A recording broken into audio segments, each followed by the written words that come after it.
All right, welcome. Today, we're going to peel back the layers of architecture to see the science that keeps our buildings standing tall and feeling solid. We'll explore all those engineering marvels within, from the concrete foundations right up to the steel skeleton. So, let's just dive right in. It's the first question everyone has about a skyscraper, right? This is the most fundamental job of any structural engineer, to prevent a catastrophic collapse. We're talking about ultimate safety here, the absolute guarantee that the structure is going to withstand whatever forces are thrown at it. But you know what? That's only half the story. Because think about it, a building can be perfectly safe, but at the same time completely unusable. Can you imagine living on the 50th floor and feeling sick every single time the wind blows? This second question introduces a much more subtle, human-centric side of engineering, comfort and functionality. And right there, that's it. Those are the two core principles we're going to explore today.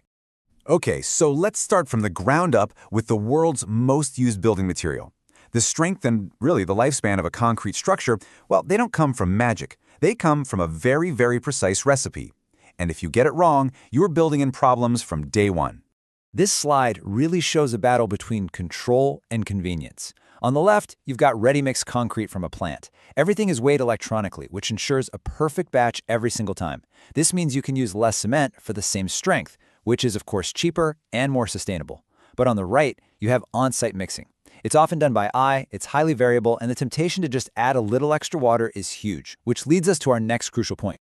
If you remember just one thing about concrete, please make it this: the water-to-cement ratio. This isn't just some boring engineering term. It is the master key to a strong structure.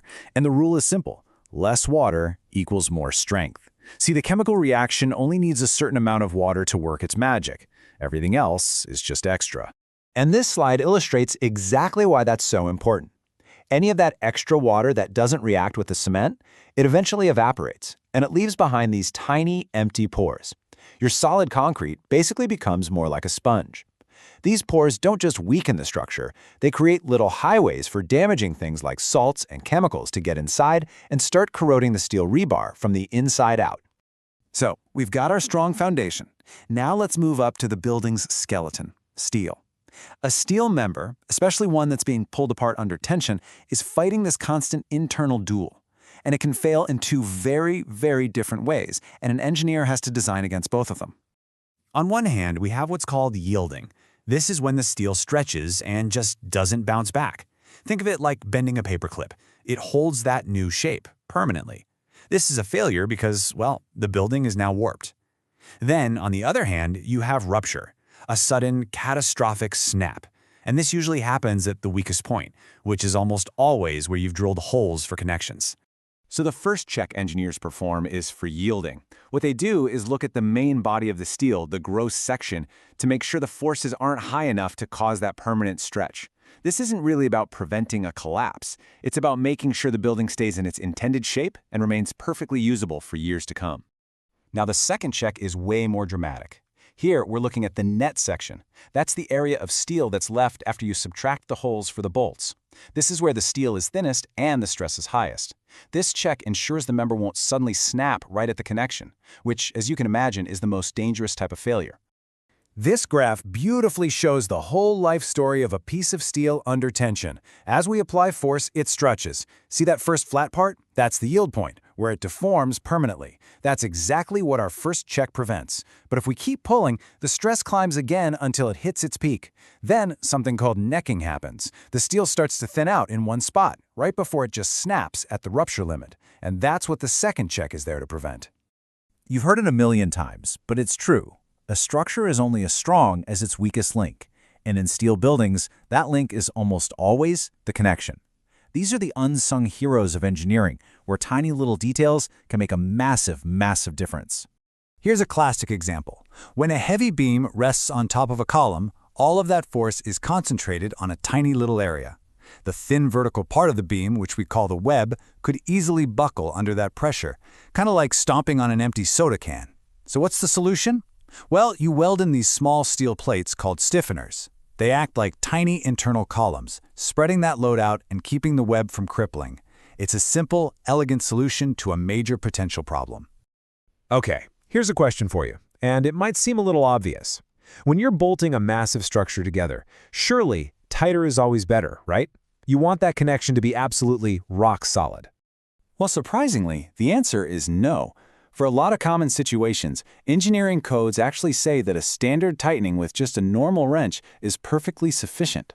Over-tightening is expensive, it's time-consuming, it requires special tools. The design often accounts for a tiny amount of slip, so as long as it's all planned for, good enough is truly good enough.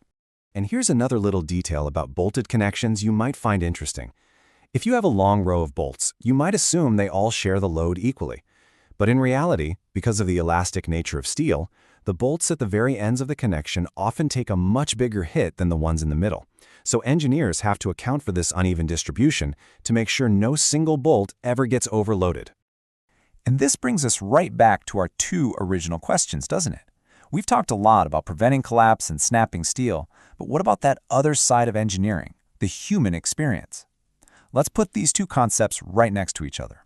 You see, engineering design is really split into two big philosophies. The ultimate limit state, or ULS, asks one simple question: will it fall down? It's all about preventing failure, rupture, and collapse. But the serviceability limit state, or SLS, asks something totally different.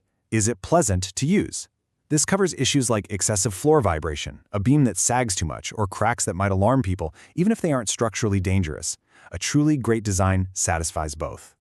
You know, to really get this idea of comfort and serviceability, there is no better material to look at than wood.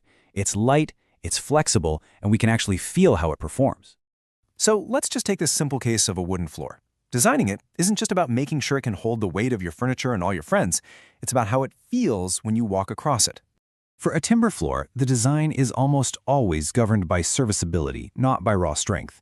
The beams could be strong enough to hold a car, but if they're too flexible, the floor will feel bouncy and just unsettling. The engineering checks actually focus on limiting vibration, so that when one person walks across the room, the glasses on the table don't rattle. It's all about creating a psychological sense of solidity and safety for the people who live in and use the space. So, I'll leave you with this final thought. Engineering is really the invisible science that makes modern life possible.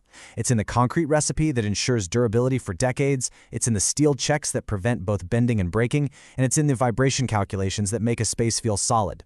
So the next time you're in a building, I hope you'll see not just the architecture, but that incredible duel of forces being silently fought and won all around you.